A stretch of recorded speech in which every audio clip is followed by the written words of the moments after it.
My trousers are falling down. I'm the coldest giant in town. The smartest giant in town. George was a giant, the scruffiest giant in town. He always wore the same pair of old brown sandals and the same old patched up gown. I wish I wasn't the scruffiest giant in town, he said sadly. But one day George noticed a new shop.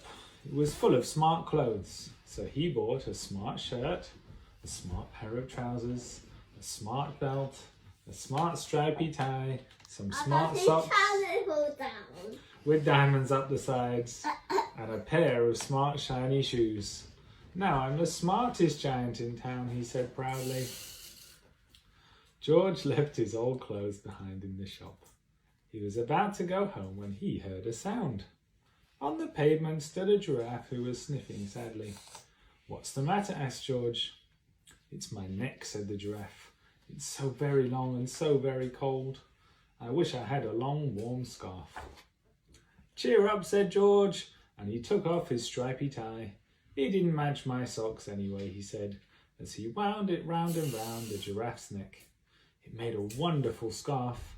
"Thank you," said the giraffe.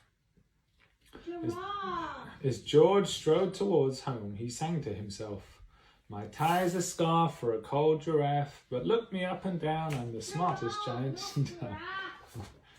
Please be quiet, Jess. George came to a river. On a boat stood a goat who was bleating loudly. "What's the matter?" asked George. "It's my sail," said the goat. "It blew away in a storm. I wish I had a strong new sail for my boat." "Cheer up," said George, and he took off his new white shirt. It kept coming untucked anyway, he said, as he tied it to the mast of the goat's boat. It made a magnificent sail. "Thank you," said the goat. George strode on, singing to himself. "My tie is a scarf for a cold giraffe. My shirt's on a boat as a sail for a goat. But look me up and down, I'm the smartest giant in town." It's not anymore. George came to a tiny ruined house. Beside the house stood a white mouse with lots of baby mice. They were all squeaking. "What's the matter?" asked George. "It's our house," squeaked the mother mouse. "It burned down and now we have nowhere to live. I wish we had a nice new house." "Cheer up," said George, and he took off one of his shiny shoes. "It was giving me blisters anyway," he said, as the mouse and her baby scrambled inside. The shoe made a perfect home for them. "Thank you," they squeaked. George had to hop along the road now, but he didn't mind. As he hopped, he sang to himself. "My tie is a scarf for a cold giraffe. My shirt's on a boat as a sail for a goat. My shoe is a house for a little white mouse. But look me up and down, I'm the smartest giant in town." Does it look smart anymore? Not really. It doesn't. George came to a campsite. Beside a tent stood a fox who was crying. "What's the matter?" asked George. "It's my sleeping bag," said the fox. "I dropped it in a puddle. I wish I had a warm, dry sleeping bag." "Cheer up," said George, and he took off one of his socks with diamonds up the sides. "It was tickling my toes anyway," he said, as the fox snuggled into it. It made a very fine sleeping bag. "Thank you," said the fox. George hopped on, singing to himself. "My tie is a scarf for a cold giraffe." We're not there yet with him. "My shirt's on a boat as a sail for a goat. My shoe is a house for a little white mouse. One of my socks is a bed for a fox. But look me up and down, I'm the smartest giant in town." George came to a big squelchy bog. Beside the bog stood a dog who was howling. "Getting close. What's the matter?" asked George. "It's this bog," said the dog.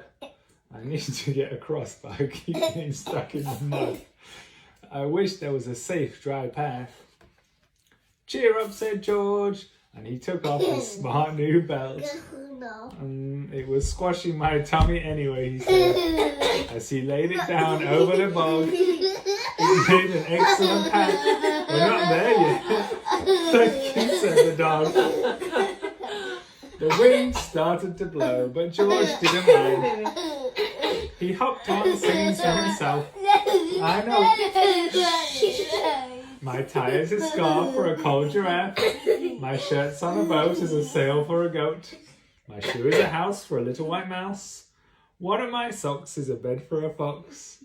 My belt helps a dog who was crossing a bog. But my trousers are falling down. I'm the coldest giant in town.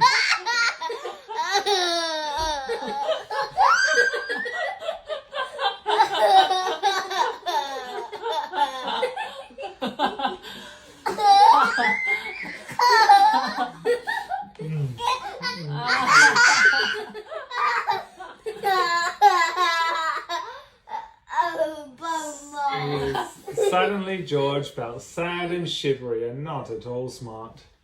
He stood on one foot and thought, I'll have to go back to the shop and buy some more clothes, he decided. He turned round and hopped all the way back to the shop. But when he got there, it was closed. Oh no, cried George. He sank down onto the doorstep and a tear ran down his nose. He felt as sad as all the animals he had met on his way home. Then, out of the corner of his eye, he saw a bag with something familiar poking out of the top. George took a closer look. My gown, he yelled. My dear old gown and sandals. George put them on. They felt wonderfully comfortable. I'm the coziest giant in town, he cried, and he danced back home along the road. Outside his front door stood all the animals he had helped. They were carrying an enormous present. Come on, George, they said, open it. George untied the ribbon. Inside was a beautiful gold paper crown and a card. Look inside the card, George, said the animals. George put the crown on his head and opened the card. Inside it said, your tie is a scarf for a cold giraffe. Your shirt's on a boat is a sail for a goat. Your shoe is a house for a little white mouse. One of your socks is a bed for a fox. Your belt helped a dog who was crossing a bog.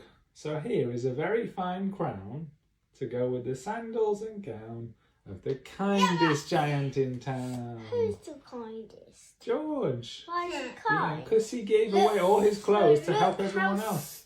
I don't know any. But it's not just the moment, it's the anticipation of the moment. He goes crazy. Like go.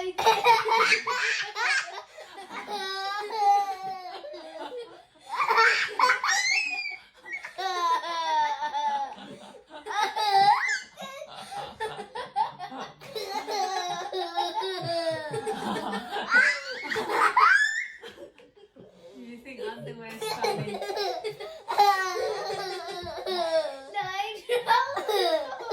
Trousers funny.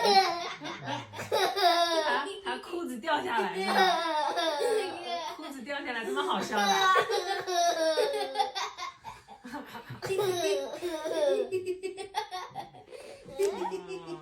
Giggle monsters.